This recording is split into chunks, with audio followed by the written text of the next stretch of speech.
देख रहे हैं कि टाइम की क्या क्या रोल है। यदि आप अपने 20s में इन्वेस्ट करना स्टार्ट करते हैं और कोई बंदा 30 ईयर्स की एज में इन्वेस्टिंग स्टार्ट करता है, तो जो कंपाउंडेड एनुअली का ग्रोथ का जो आप फ़ायदा उठा सकते हैं की एज में स्टार्ट करके, वो काफ़ी एक बड़ा रिटर्न है। वो एक ग्रेट रिटर्न्स हो सकता है आपके लिए, और आपके लिए वो काफ़ी फ़ायदेमंद भी होगा। आपके फाइनेंशियल सिस्टम के लिए या फिर फाइनेंशियल गोल के लिए आप अपना फाइनेंशियल गोल आसानी से अचीव कर सकते हैं। Hello guys, welcome to my new video. This is Shubham and we are going to discuss the topic the superpower of compounding. We'll also deal with the questions like, can you gain exponential returns with the help of compound interest, or can compound interest makes you rich in future?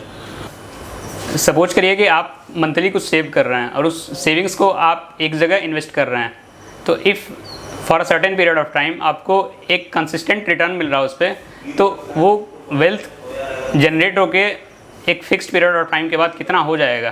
तो आइए चलते हैं अपने laptop screen पे और compound interest calculator की मदद से हम जानते हैं कि आपका अमाउंट कितने टाइम पीरियड के बाद कितना ग्रो होगा। तो हम आ गए फिनोलॉजी के इस वेबसाइट पे, और सपोज हम इनिशियल इन्वेस्टमेंट अपना 1 लाख रुपीज़ का रखते हैं,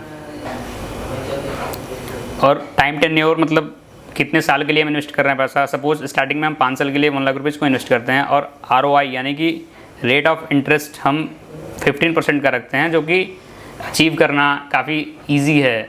मतलब हम ब्लू चिप स्टॉक्स में भी इन्वेस्ट करके 15% का रिटर्न बिना किसी रिस्क के जनरेट कर सकते हैं। तो कंपाउंडिंग फ्रीक्वेंसी जो है हम ईयरली सेट कर देते हैं उसको, और रेगुलर डिपॉजिट को भी ईयरली ही सेट कर देते हैं, और रेगुलर इन्वेस्टमेंट हमारी कोई नहीं है तो यहाँ 0 डाल देते हैं, और CI कैलकुलेट करते हैं। तो हम ये देख रहे हैं कि हमने जो 1 लाख रुपये इन्वेस्ट किया था वो 5 साल के बाद वो हो जा रहा है, मतलब 1 लाख रुपए का हमें रिटर्न मिल रहा है 5 साल के बाद 5 लाख रुपए, यानी कि वो ग्रो होकर के 6 लाख रुपए हो जा रहा है। ठीक है, और कंपाउंड इंटरेस्ट के यदि फ़ायदे को हमें यहाँ देखना है तो हमें टाइम पीरियड को इंक्रीज़ करना पड़ेगा। टाइम टेन्योर को हम लेट से 10 ईयर्स के लिए कर देते हैं, ठीक है, और फिर कैलकुलेट करते हैं। तो हमें 10 साल के बाद टोटल इंटरेस्ट मिला 3.5 लाख रुपये का, यानी कि 3.5 लाख रुपए का हमें टोटल इंटरेस्ट मिला 10 साल के बाद। यदि इस 10 साल को 20 साल कर देते हैं तो 20 साल के बाद जो इंटरेस्ट है वो हो गया 15.5 लाख रुपए का। यानी कि आप देख रहे हैं कि टाइम पीरियड को बढ़ाने के बाद ये कैसे इंटरेस्ट जो है एक्सपोनेंशियल रेट से ग्रो हो रहा है। ठीक है, और 20 के बाद यदि हम 40 कर देते हैं, 40 ईयर्स के लिए इन्वेस्ट कर देते हैं 5 लाख रुपीज़ अपना, तो वो हो गया 2.5 करोड़ के आसपास, यानी कि 2.6 करोड़, जो कि एक माइंड बस्टिंग रिटर्न्स है।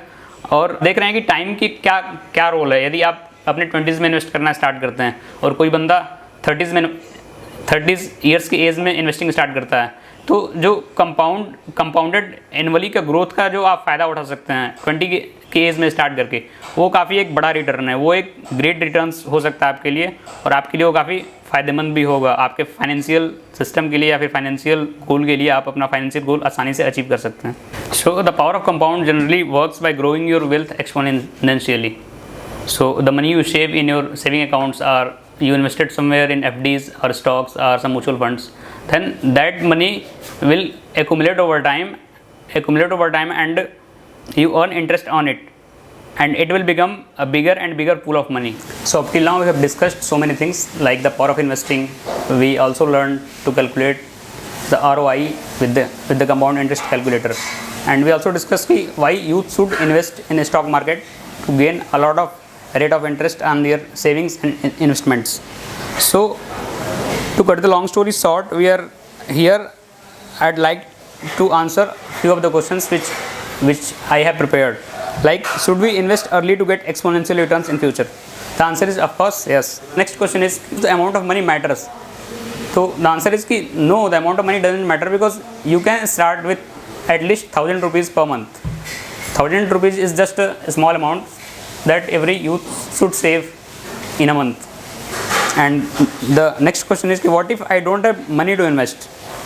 So I would like to suggest for that guy, if you don't have money to invest, then invest your precious time in learning the skills of investing, and if possible then learn how to trade the markets. And at last I would say knowledge and skill are the best investments which pays the best interest in your future. So basically this is my first video. So if there is any suggestions you want to give to me, then I would love them to read in the comment section. So with this, I am going to end this video. This is Shubham signing off.